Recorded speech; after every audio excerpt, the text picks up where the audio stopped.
만나서 반갑습니다. 소중한 나 무한 행복 시간입니다. 부처님 당시에 있었던 일입니다. 석가모니 부처님 당시에 아뚤라라는 이름을 가진 제가신도가 있었습니다. 이름이 아뚤라입니다. 이 아뚤라는 머리를 기른 제가신도였지만 자기 밑에 500명의 제자가 있었습니다.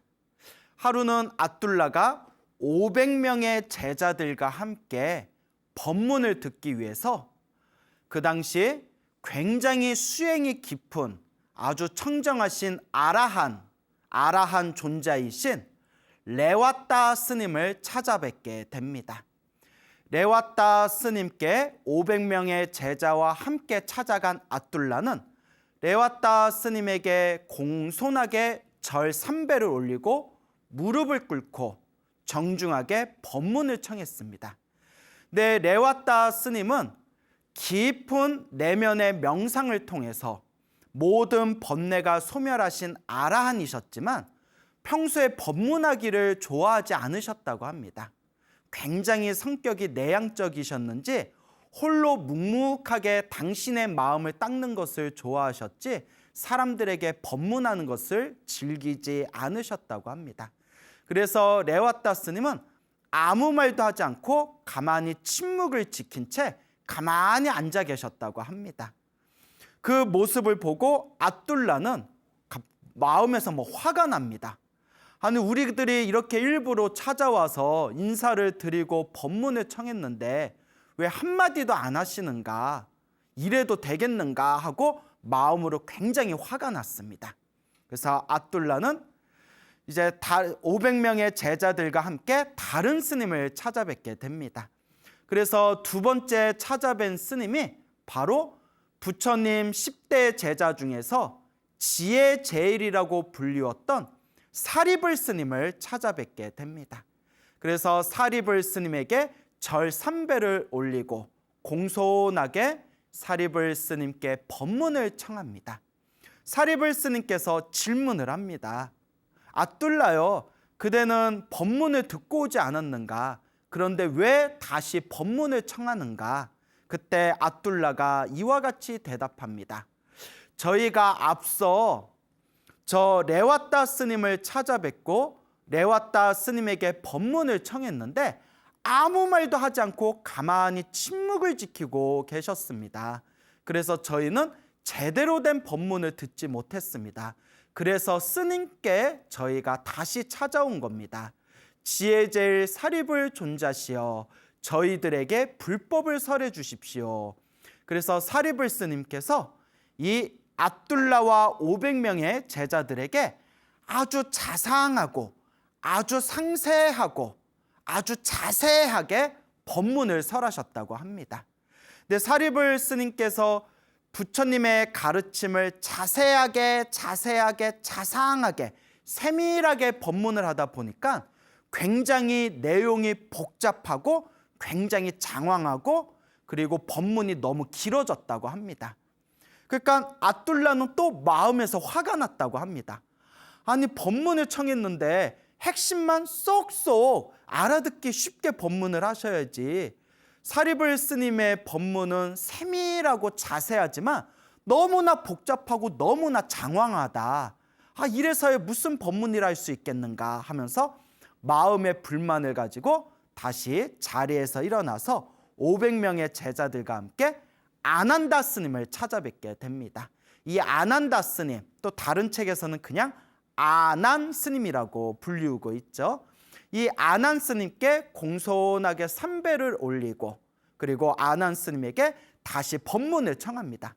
그때 아난 스님이 다음과 같이 질문을 합니다. 아뚤라요, 그대는 이미 앞에서 레와따 스님께 인사를 드렸고 또한 사리불 스님께 인사를 드리고 법문을 듣지 않았는가? 그런데 왜 나한테 또 찾아와서 법문을 청하는가? 라고 아난 스님께서 질문을 합니다. 그때 아뚤라가 이렇게 대답합니다. 처음에 레와따 스님에게 법문을 청했는데 아무 말도 하지 않고 침묵을 지키고 계셔서 저희가 법문을 충분하게 듣지를 못했습니다. 그리고 두 번째 사리불 스님에게 인사를 드렸는데 사리불 스님께 법문을 청했더니 자상하게 설법을 해주셨지만 너무나 복잡하고 너무나 세밀하고 너무나 장황해서 저희가 충분하게 법문을 이해하지 못했습니다. 그래서 스님께 찾아왔습니다 라고 압둘라가 대답을 합니다. 그래서 아남 스님이 이번에는 부처님 말씀 중에서 가장 핵심이 되는 굵직굵직한 내용을 간략하게 법문을 해주었다고 합니다. 근데 또 압둘라가 마음에서 또 불만이 생긴 겁니다. 아니, 우리가 이렇게 어렵게 법문을 청했으면 좀 제대로 좀 설법을 해주시지 왜 이렇게 법문을 하시는데 저렇게 간단하게 요약해서 설법을 하실까? 또 그렇게 불만이 생긴 겁니다. 그래서 이 압둘라가 다시 500명의 제자들과 함께 부처님께 찾아갑니다. 그리고 부처님께 직접 찾아가서 부처님께 절 3배를 올리고 공손하게 부처님께 법을 청합니다. 근데 부처님은 이 모든 상황을 다 꿰뚫어 보셨겠죠. 그래서 부처님께서 압둘라에게 다음과 같이 질문을 하십니다. 압둘라요, 그대는 이미 앞에 3명의 청정한 아라한 스님들께 법문을 듣지 않았는가?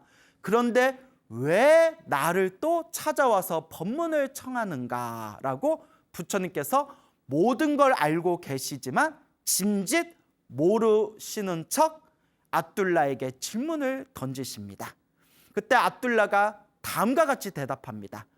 부처님이시여, 첫 번째 찾아갔던 레와따 스님은 가만히 침묵을 지키고 계셔서 저희가 충분하게 법문을 듣지 못했습니다.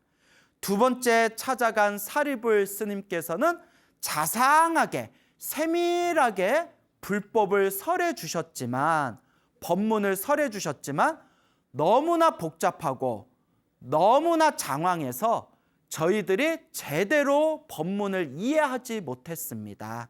그리고 세 번째 스님인 아난다 스님께서는 법문을 너무 간략하게 해주셔가지고 너무 법문을 요약해서 간단하게 설법을 하셔서 그 법문을 충분하게 저희들이 이해하지를 못했습니다. 그래서 부처님께 직접 찾아온 겁니다. 자, 그때 부처님께서 다음과 같이 말씀하십니다. 옛날에도 이와 같은 사람이 있었고 지금도 이와 같은 사람이 있구나. 옛날이나 지금이나 사람들은 쉽게 변하지 않는구나 라고 부처님께서 말씀하십니다. 그래서 부처님께서 다음과 같이 계속 말씀을 하십니다. 이 세상의 사람들은 말이 없으면 말이 없다고 불만이고 말을 많이 해주면 말을 많이 했다고 불만이고 말을 또 간단히 해주면 말을 또 간단히 했다고 불만이다. 이와 같이 중생들은 이거나 저러거나 항상 비난과 칭찬을 그 구속에서 자유롭지가 못하구나. 그렇죠, 여러분. 말을 안 했더니 말을 안 했다고 불만이야. 또 말을 길게 해줬더니 말을 길게 해줬다고 불만이야. 또 말을 짧게 해줬더니 말을 또 짧게 해줬다고 불만이야.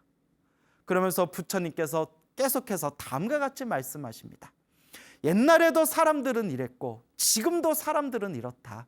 사람들의 습성은 쉽게 바뀌지 않는다. 항상 누군가를 비난하거나 항상 누군가를 칭찬하면서 이 비난과 칭찬이라는 울타리 안에서 자유롭지가 못하다. 사람들은 해와 달과 땅을 보면서 칭찬하는 사람도 있고 해와 달과 땅을 보면서 비난하고 불만을 토로하는 사람들이 있다. 심지어는 모든 중생들을 제도하기 위해서 법을 설하는 부처님에게조차도 부처님을 향해서 칭찬하는 사람이 있는가 하면 부처님을 향해서 비난하고 불만을 토로하는 사람들이 있다.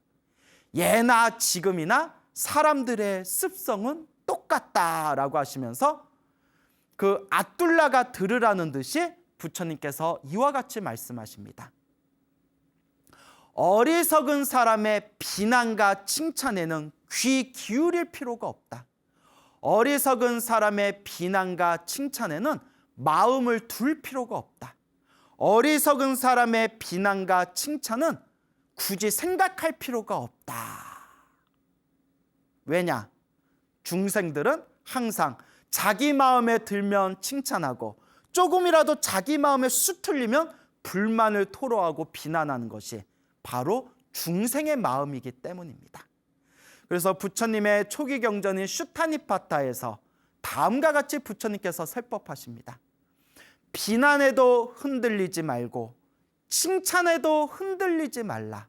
다만 무소의 뿔처럼 혼자서 가라. 무소의 뿔처럼 묵묵하게 오로지 자신의 수행을 위해서 비난과 칭찬에도 흔들리지 말아라 라고 부처님께서 설법하고 계시는 겁니다. 그렇습니다, 여러분. 인생사 살아가면서 모든 사람들을 다 만족시켜 줄 수가 없습니다. 여러분, 이 세상에 있는 사람들을 전부 다 만족시켜 줄 수가 없습니다. 여러분, 예수님이 얼마나 훌륭한 분이었습니까? 그렇게 훌륭하신 예수님도 사람들의 모함을 받고 비방을 받아서 십자가에 걸려서 이 세상을 떠났지 않았습니까? 여러분, 소크라테스가 얼마나 훌륭한 분이었습니까?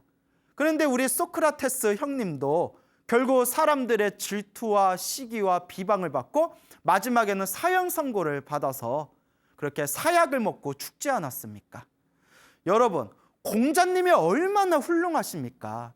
내 공자님이 살아생전에 사람들한테 엄청 손가락질 당하고 엄청 비방을 당하고 수많은 사람들에게 우롱을 당했습니다. 심지어 공자님이 살아생전에 사람들한테 상갓집 개같이 생겼다, 개같이 생겼다고 놀림까지 받았습니다.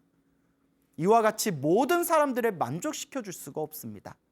그래서 부처님께서도 앞에서 아둘라에게 법문을 하셨을 때 사람들은 예나 지금이나 똑같다. 비난을 하거나 칭찬을 하면서 심지어 중생들을 제도하기 위해서 법을 설하는 부처님한테도 비난하거나 칭찬하거나 항상 마음이 왔다 갔다 한다라고 부처님께서 딱 꼬집어서 말씀하신 겁니다. 그러니까 여러분, 너무 남의 말 귀 기울일 필요 없습니다. 너무 남의 말 귀 기울일 필요 없어요. 이러쿵 저러쿵 하는 사람한테 딱 한마디만 해주면 됩니다. 니나 잘해라. 니나 잘해라. 꼭 자기 것도 제대로 못 챙기는 사람들이 뭐가 어떻고 저 사람은 어떻고 저건 어떻고. 그래서 부처님께서는 다음과 같이 말씀하십니다. 어리석은 자의 비난과 칭찬에는 귀 기울일 필요가 없다. 단, 뒷부분에 내용 하나가 더 나오는데요. 단, 지혜로운 자의 비난과 칭찬은 항상 마음에 되새겨라. 지혜로운 분이 말씀하시는 그 말씀은 마음에 되새겨라. 하지만 지혜롭지 못한 어리석은 자의 비난과 어리석은 자의 칭찬은 귀 기울일 필요가 없다. 그래서 우리 이 사회에서 큰 문제가 생기고 있는 것 중에 하나가 악플 문화 있지 않습니까? 악플이라는 거. 여러분, 악플은 굳이 볼 필요도 없고 악플은 그냥 무시하세요. 왜냐? 악플 다는 사람 치고 제대로 된 사람은 없습니다. 심지어 어느 정신상담 심리학 그 교수님은 악플을 주기적으로 다는 악플 중독자들은 그냥 정신병자다라고 생각하면 된다라고까지 이야기합니다. 정신이 제대로 박힌 사람이라면 누군가에 대해서 그렇게 험한 말을 쏟아내거나 누군가의 부모님에 대해서 험한 말을 하거나 누군가를 그렇게 모욕적으로 깎아내리는 짓을 하지는 않겠죠. 어리석은 자들의 말은 귀 기울일 필요가 없습니다. 오히려 저는 그런 분들을 보면 너무나 안타깝습니다. 왜냐?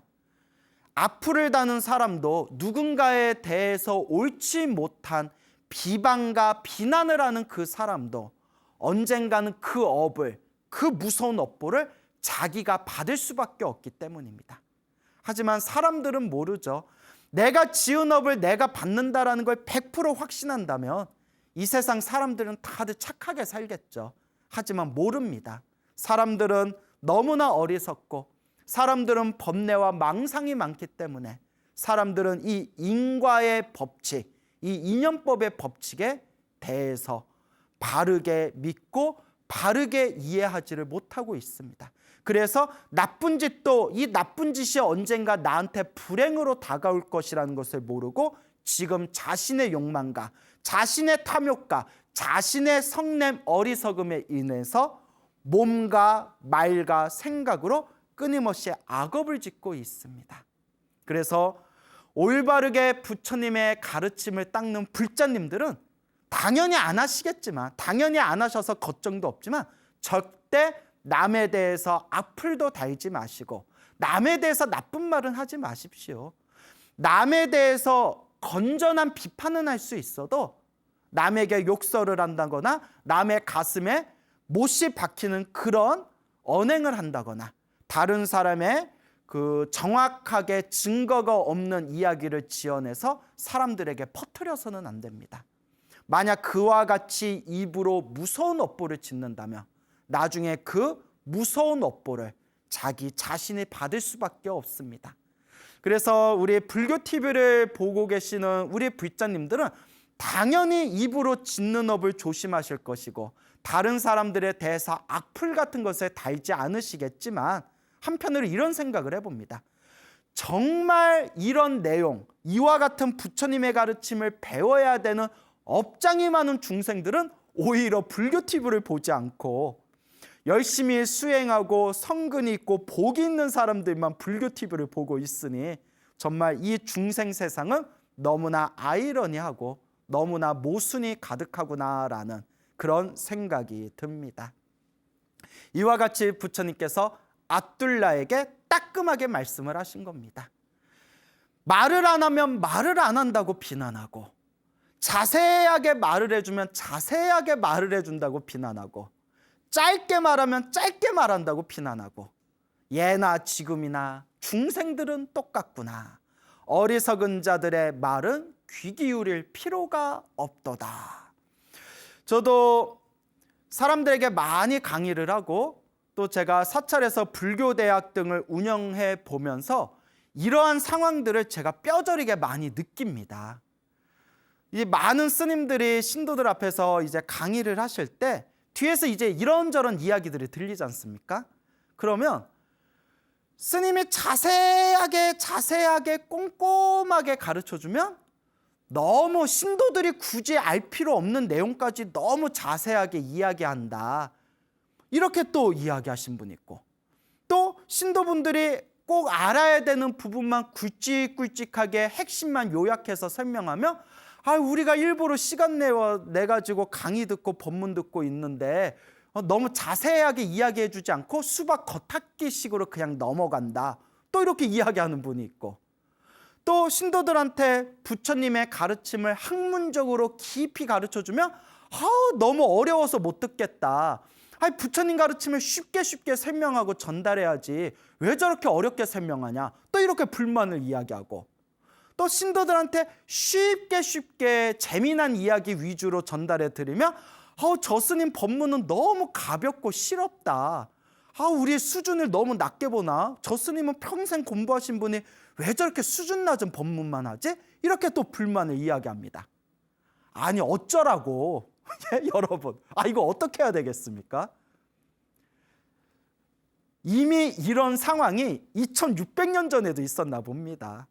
법문을 안 하시면 법문을 안 한다고 불만이고 사리불 스님처럼 자상하게 세밀하게 법문을 해주면 너무 길다고 툴툴거리고 안한 스님처럼 부처님의 가르침을 간략하게 설명을 해주면 또 너무 간단하다고 또 불만을 토로합니다.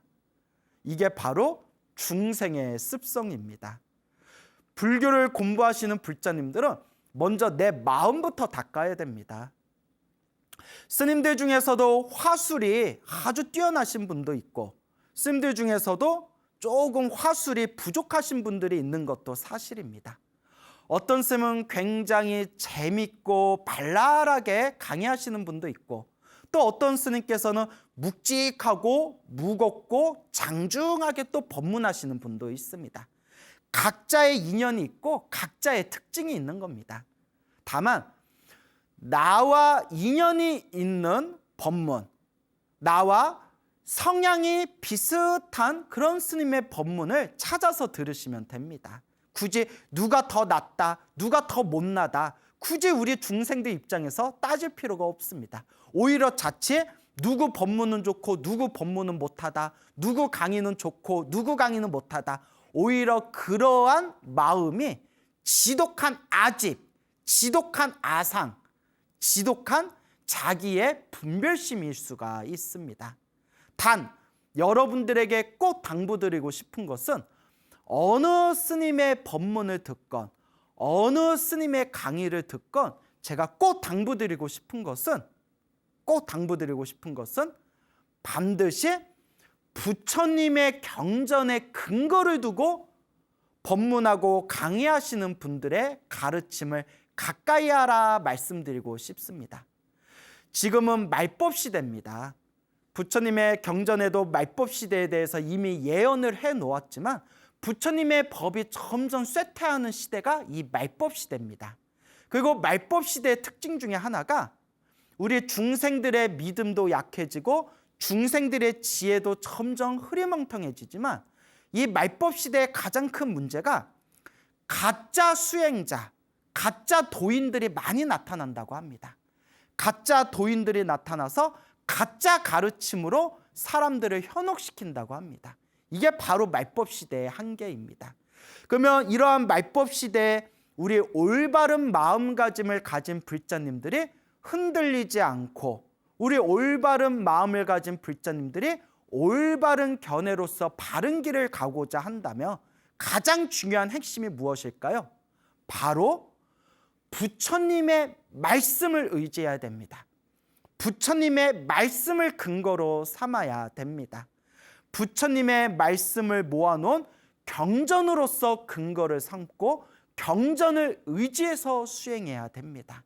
그래서 부처님께서도 열반에 드시기 전에 안한 스님에게 부처님께서 간곡하게 권유하고 설법하시기를 사람에 의지하지 말고 법에 의지해라.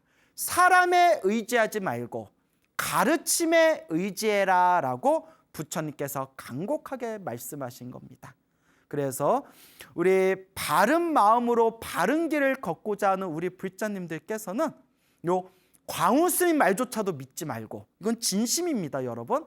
광우 스님 말조차도 믿지 말고 오로지 부처님의 말씀, 부처님의 경전을 의지하고 수행하는 불자가 되셨으면 좋겠습니다.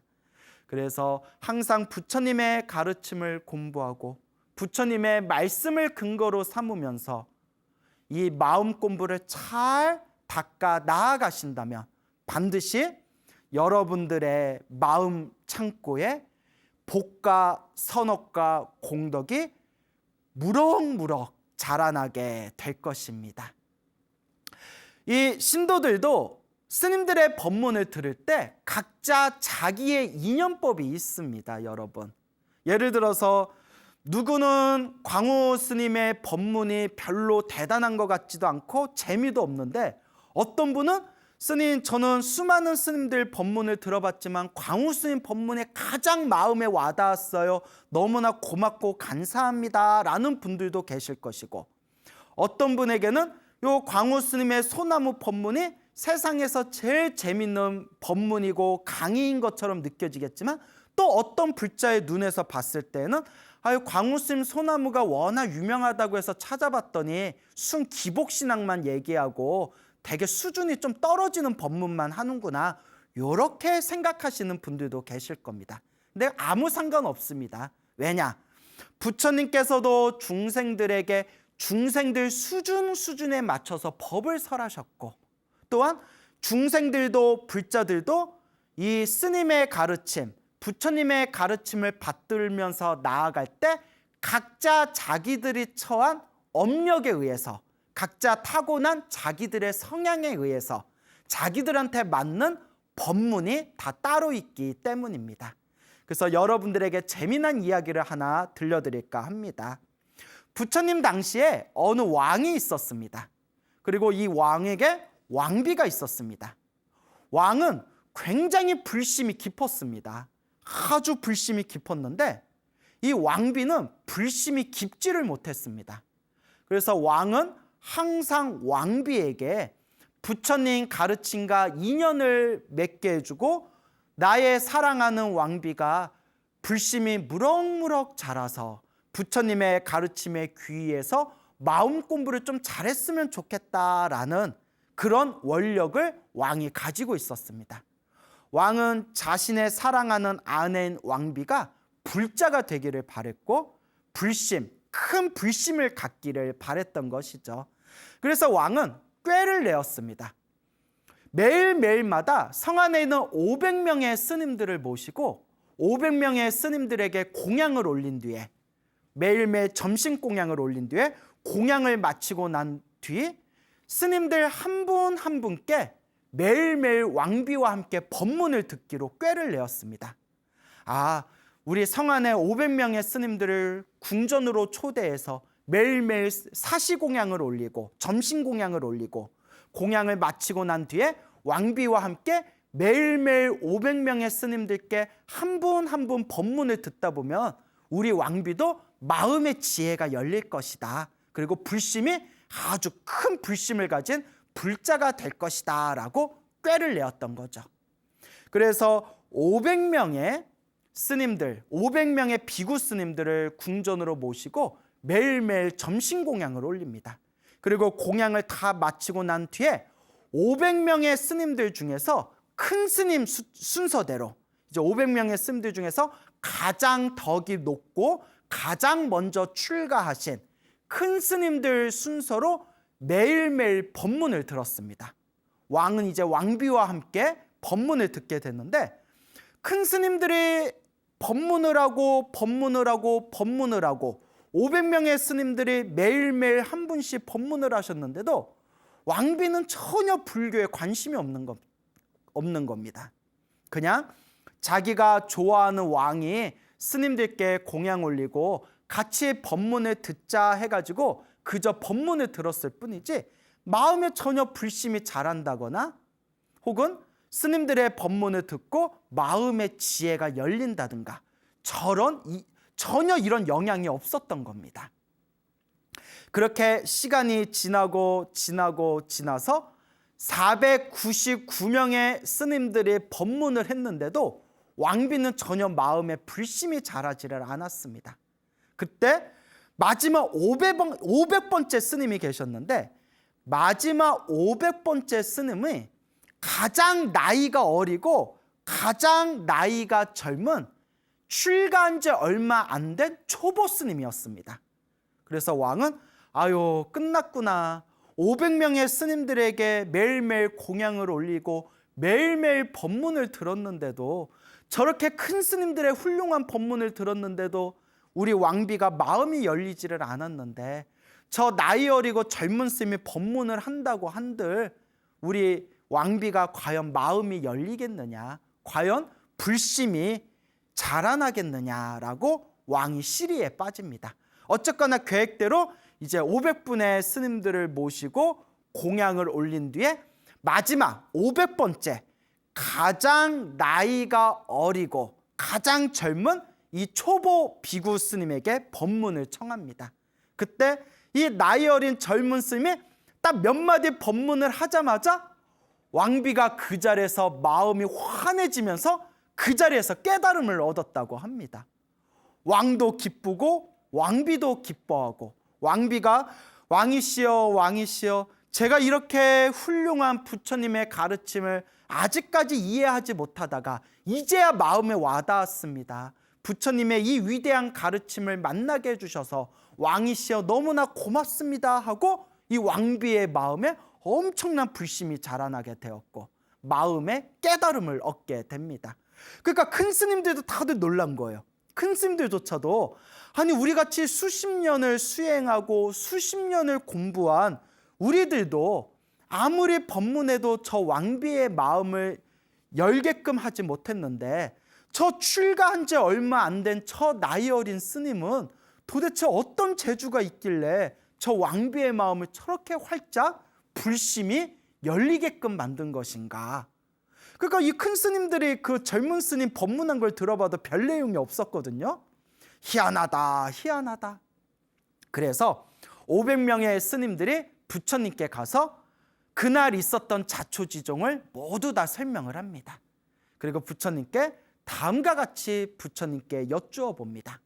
거룩하신 부처님이시여, 거룩하신 세존이시여, 저 나이 어린 비구가 도대체 어떤 인연이 있었길래 몇 마디 하지도 않고 그렇게 심오한 법문을 하지도 않았는데 저렇게 왕비의 마음이 활짝 열리게 된 것입니까?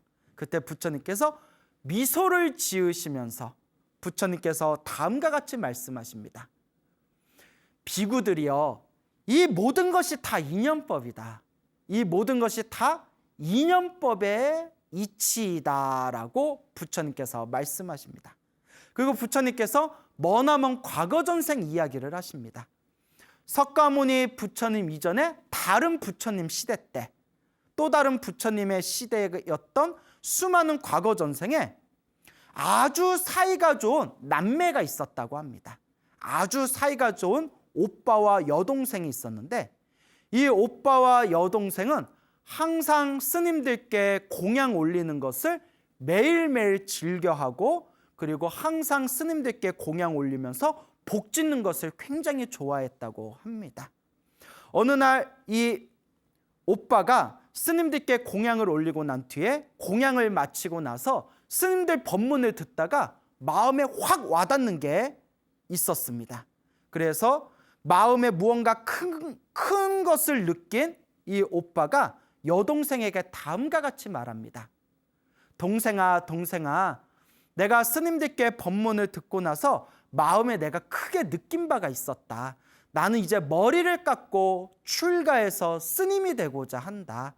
나는 머리를 깎고 출가해서 스님이 되어 이 깨달음을 구할 테니 동생아, 너는 이 속가에서라도 꿋꿋하게 열심히 잘 살아야 된다라고 동생에게 이제 이별의 이야기를 하게 됩니다. 그때 여동생이 슬퍼하면서 이제 출가하겠다는 오빠에게 다음과 같이 이야기합니다. 오라버니께서 출가하지 않고 저와 함께 집에서 살면서 알콩달콩 서로 남매 우애를 즐기면서 살아간다면 저는 더 기쁘겠지만 오라버니께서 큰 뜻을 품고 출가하시겠다는데 제가 어찌 잡을 수 있겠습니까? 오라버니, 대신 제가 한 가지 청이 있습니다. 언젠가 오라버니께서 큰 깨달음을 얻게 되시면 절대 잊지 마시고 저를 꼭 제도해 주시기 바랍니다. 저를 깨달음의 길로 이끌어 주시길 바랍니다. 오라버니, 꼭 저를 잊지 말아주세요 라고 오빠에게 부탁을 합니다. 자, 이제 눈치 빠른 분들은 이제 느낌이 확 오셨죠? 이와 같은 인연으로 그때 여동생은 이번 생에 왕비로 태어나게 됩니다. 왜냐? 과거 전생에서부터 항상 스님들께 공양을 올리면서 항상 부처님과 스님들께 공양을 올리면서 복을 많이 지은 그 공덕의 힘으로, 복을 많이 지은 그 선업의 힘으로 이번 생에 아무 물질적으로 아무런 부족함이 없고 큰 권세와 영화를 누리는 왕비로 태어나게 됩니다. 단, 이거 여러분들 아주 중요한 겁니다. 잘 들으셔야 됩니다. 단, 스님들께 공양 올리고 복 짓는 것만 좋아했지 지혜를 닦지 않아가지고 법문을 듣거나 마음을 수행하거나 지혜를 닦지 않았기 때문에 왕비로 태어나는 복은 있었지만 어리석음의 힘이 강했다고 합니다. 정말 묘하지 않습니까? 이게 바로 인연법입니다. 스님들께 밥을 공양 올린 그 복의 힘으로 왕비라는 세속에서 잘 먹고 잘 살 수 있는 왕비로 태어났지만 스님들께 공양 올려서 물질적인 복을 지을 줄만 알았지 지혜를 닦지 않았기 때문에 어리석음의 힘이 강했다는 겁니다. 그래서 아무리 스님들이 법문해줘도 제대로 알아듣지를 못했다는 겁니다. 정말 묘하고 묘한 겁니다. 그런데 마지막 500번째 젊은 스님을 만나고는 그 자리에서 몇 마디 법문을 듣고 마음이 환해지는 깨달음을 얻게 됩니다. 자, 눈치채셨죠? 그 500번째 젊은 스님이 바로 전생에 누구였을까요? 맞습니다. 오빠였습니다. 그때 이 여동생이 오빠가 출가할 때 오라버니 언젠가 오라버니가 깨달음을 얻으시면 저를 잊지 말고 꼭 저를 제도해 주십시오. 그때 오라버니가 그래 약속한다. 내가 꼭 너를 제도하겠다라는 머나먼 과거 전생의 그 인연법 때문에 앞에 499번째까지의 큰 스님들 법문을 들어도 마음에 깨달음을 얻지 못했지만 누구 법문을 듣고 전생에 저를 제도해 주십시오라고 약속했던 전생의 오빠였던 이번 생 나이 어린 그 스님의 법문을 몇 마디 듣고는 마음이 활짝 열리게 되었던 겁니다. 부처님께서 이와 같은 묘하고 미묘한 인연법의 이치를 설하시고 묘하고 미묘한 이와 같은 인연법의 가르침을 설하시면서 다음과 같이 말씀하십니다. 만남과 헤어짐이 모두 다 인연이고 일어나고 사라짐이 모든 것이 다 인연이고 스승과 제자로 만나는 것도 모든 것이 다 인연법이다. 그래서 결론은 여러분 항상 좋은 인연을 지으셔야 됩니다. 항상 좋은 인연을 여러분들이 맺으셔야 됩니다. 이 여동생이었던 왕비와 오빠였던 그 젊은 스님이 머나먼 과거 전생의 우애가 좋았고 오라버니 스님이 되시거든 깨달음을 얻어 저를 제도해 주십시오라는 좋은 인연의 약속을 했기 때문에 이번 생에 이와 같이 좋은 스승과 제자의 인연으로 만날 수 있었던 겁니다. 근데 여러분 말을 살짝 비틀어서 만약에 오빠하고 여동생하고 사이가 엄청 안 좋아요. 야 얼굴도 못생긴 게 왜 이렇게 오빠 말을 안 들어? 허이고 지는 잘생겼나? 어디서 삿대질이야? 뭐 이러면서 서로 이제 싸우는 관계였는데 만약에 오빠가 머리를 깎고 출가한다. 동생아 나 머리 깎고 출가할 거니까 제발 정신 차리고 잘 좀 살아라. 너 그따구로 살아서 어디 시집이나 가겠냐? 오빠가 이렇게 악담을 했는데 근데 여동생이 어이구 네가 머리 깎고 출가해서 스님 돼봤자 얼마나 수행 잘 되나 보자. 너 스님 되어서 출가해서 수행할 때마다 내가 네 앞에 나타나서 너 수행 못하게 내가 아주 못살게 굴 거다. 이렇게 서로 악담을 지어서 나쁜 인연을 맺었다고 해봅시다. 이번 생에 여동생이 여자로 태어나고 그 오빠가 스님으로 태어났을 때 서로 우연이라도 길 가다 마주쳤으면 좋은 업으로서 펼쳐졌을까요? 나쁜 인연이 되어 나쁜 업으로 펼쳐졌을까요? 정말 알래야 알 수 없는 게 바로 인연법의 이치입니다. 그래서 여러분 어쩌면 여러분들을 지금 가장 여러분들을 기쁘고 행복하게 해주는 사람이 어쩌면 여러분들 머나먼 과거 전생에 좋은 인연, 좋은 씨앗을 심었기 때문에 지금 만난 은혜로운 존재일 수가 있습니다. 만약에 지금 여러분 옆에서 속을 박박 끓고 여러분을 힘들고 괴롭고 답답하게 하는 그런 사람이 있다면 여러분들이 머나먼 과거 전생에 지었던 여러분들이 심어놓은 나쁜 인연의 씨앗일 수가 있습니다. 정말 이 부처님의 인연법은 중생의 생각으로는 다 헤아릴 수가 없습니다. 그러면 여러분 지금 이 순간에는 우리는 과연 어떤 인연을 지어야 될까요? 여러분들은 지금 이 순간 좋은 인연을 짓고 계시나요? 나쁜 인연을 짓고 계시나요? 여러분들은 지금 이 순간 말로 구업으로 혹시 다른 사람들을 괴롭히거나 힘들게 하거나 상처 주고 있지는 않습니까? 혹은 여러분들 몸으로써 온갖 나쁜 업을 지으면서 다른 사람들을 힘들고 괴롭고 답답하게 만들지는 않습니까? 여러분 꼭 명심하셔야 됩니다. 좋은 업도 나쁜 업도 다 내가 지은 인연법입니다. 그래서 부처님께서는 비난해도 칭찬해도 흔들리지 말아라 라고 설법하셨습니다. 여러분들이 수많은 사람들에게 비난을 받는다면 그 수많은 사람들에게 듣는 그 비난도 사실 내가 지은 인연법입니다. 내가 수많은 사람들에게 칭찬을 받는다면 수많은 사람들에게 사랑받고 칭찬받는 그것도 결국 내가 지은 인연법입니다.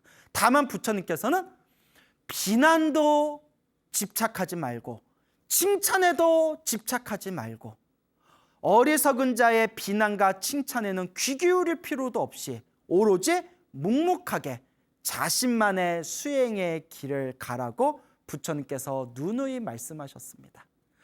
이런 이야기를 하다 보니까 저는 전생에 복을 많이 지었나 봅니다. 정말 지금 이 순간에도 수많은 불자님들에게 정말 제가 분에 넘쳐서 다 갚지도 못할 사랑과 존경과 애정을 받고 있습니다. 수많은 사람들에게 많은 칭찬을 받고 있습니다. 물론 뒤에서 좀 안 좋은 소리도 들립니다. 뭐 광우 그놈이 뭐가 잘났다고 저렇게 뭐 이런 소리도 가끔 들리기는 합니다. 하지만 저를 아껴주시고 사랑해주시는 분들이 있어서 제가 더 힘이 나는 것 같습니다. 하지만 이것에 속아서는 안 됩니다. 사람 마음이라는 것은 항상 바람에 부는 갈대와 같습니다. 오히려 그 칭찬에 익숙해지고 사람들의 애정과 사랑에 익숙해지게 되면 저도 모르게 광우 스님의 마음 안에 교만심과 자만심이 생기게 될 겁니다. 오히려 사람들의 칭찬을 받고 교만심과 자만심이 생기는 그것 자체가 저를 오히려 좋지 못한 불행의 세계로 이끄는 업보가 되겠죠. 그래서 저도 항상 겸손하려고 노력하는데 그게 잘 안 됩니다. 저도 수행이 부족한지 겸손하자 해도 제 마음에서 알게 모르게 자만심이 생겨나는 것을 느낄 때가 있습니다. 하지만 이럴 때마다 스스로 되뇌어 봅니다. 사람들의 비난에도 집착하지 말고 사람들의 칭찬에도 집착하지 말자. 오직 지금 이 순간 복과 선업과 공덕을 쌓으면서 묵묵히 수행의 길을 걷자라고 항상 되뇌이고 있습니다. 많이 부족하지만 항상 그렇게 되새기고 있습니다. 여러분, 누군가 여러분들을 욕했다 하더라도 너무 귀 기울이지 마세요. 누군가 여러분들에게 막 잘났다 칭찬하더라도 절대 그것에 속아 넘어가지 마세요. 비난에도 칭찬에도 흔들림 없는 무소의 뿔과 같이 웹불소의 뿔과 같이 묵묵하게 자신의 수행의 길을 묵묵하게 꾸준히 닦아 나아가시기 바랍니다. 여러분, 행복해지고 싶습니까? 행복한 삶을 창조하고 싶습니까? 복을 지으십시오. 선업을 지으십시오. 공덕을 쌓으십시오. 복과 선업과 공덕의 힘이 여러분들을 진정한 행복의 길로 이끌어 줄 것입니다. 여러분, 성불하십시오.